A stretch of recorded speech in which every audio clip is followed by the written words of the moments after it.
La cytométrie en flux automatisé est une technique quantitative et qualitative qui permet de faire défiler des particules d'une taille de 1 micron à 1 mm de large, entraînées par un liquide gain aux mêmes propriétés optiques que l'échantillon devant un faisceau laser. Les cellules sont transportées jusqu'à la source lumineuse grâce au liquide gain, de l'eau de mer filtrée, qui permet d'aligner correctement les cellules et de les faire passer sous la source laser une par une, en régulant la vitesse pour cela. Après avoir nommé les fichiers avec le point de collecte de l'échantillon et sa radiale associée, on commence par mélanger délicatement l'échantillon pour remettre le phytoplancton en suspension. Ensuite, on place le flacon dans du papier aluminium pour le maintenir à l'abri de la lumière. On enlève le tuyau d'alimentation de l'eau MIDIQ et on la place dans notre échantillon, puis on lance l'acquisition in vivo. Ce cytomètre en flux est ici utilisé sur paillasse, mais il est également utilisable pendant les campagnes en mer, à bord des navires ou directement sous l'eau muni d'une protection étanche. Le cytomètre en flux automatisé permet alors de caractériser et compter les différentes particules grâce à 5 canaux ou signaux optiques qui transmettent des données de taille, de contenu et de fluorescence à un système électronique, puis à un logiciel spécifique capable d'enregistrer les propriétés optiques et de construire un profil optique de chaque particule, cellule ou colonie.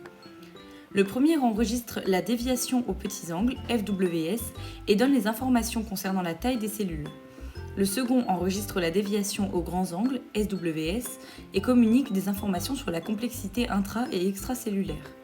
Le troisième enregistre la fluorescence dans le rouge, FLR, ce qui nous informe sur le contenu en chlorophylle A. Le quatrième, qui enregistre la fluorescence dans l'orange, FLO, permet de détecter la phycoérythrine, cyanobactérie algue rouge. Et enfin, le cinquième enregistre la fluorescence dans le jaune, FLY, et permet de détecter les pigments dégradés. Ces courbes correspondent au profil de la lumière diffusée et de la fluorescence.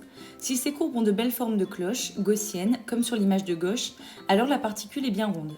Autrement, la particule se révèle être de forme irrégulière, comme sur l'image de droite. Il faut rappeler que nous utilisons un seuil de discrimination pour éliminer toutes les particules qui ne contiennent pas ou très peu de chlorophylle A, dans le but de conserver uniquement le phytoplancton de très petite, pico, invisible au microscope, de moyenne, nano ou de grande taille, microphytoplancton.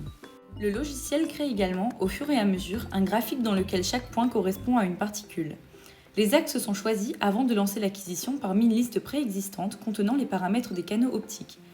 Ces graphiques sont ensuite générés et interprétés avec le logiciel Cytoclus, qui permet de résumer tous les paramètres que le logiciel a intégrés en quelques combinaisons d'axes que l'utilisateur juge pertinents. C'est ainsi que l'on peut, manuellement, définir tout d'abord des limites entre les 3 classes de taille, puis délimiter des groupes possédant les mêmes paramètres et profils optiques, correspondant parfois à des communautés ou parfois à des populations de cellules d'un même taxon. Le cytomètre permet également, grâce à une caméra intégrée, de prendre des clichés d'une région spécifique du cytogramme, notamment les cellules de grande taille et colonies. Le liquide gain est recyclé constamment par un système de filtre. Toutefois, il est nécessaire d'injecter une dose de biocide au moins une fois par semaine pour éviter que les bactéries qui entrent dans l'appareil s'y développent en colonie et empêchent ainsi la machine de fonctionner convenablement, en créant un biofilm sur les filtres et en contaminant l'échantillon.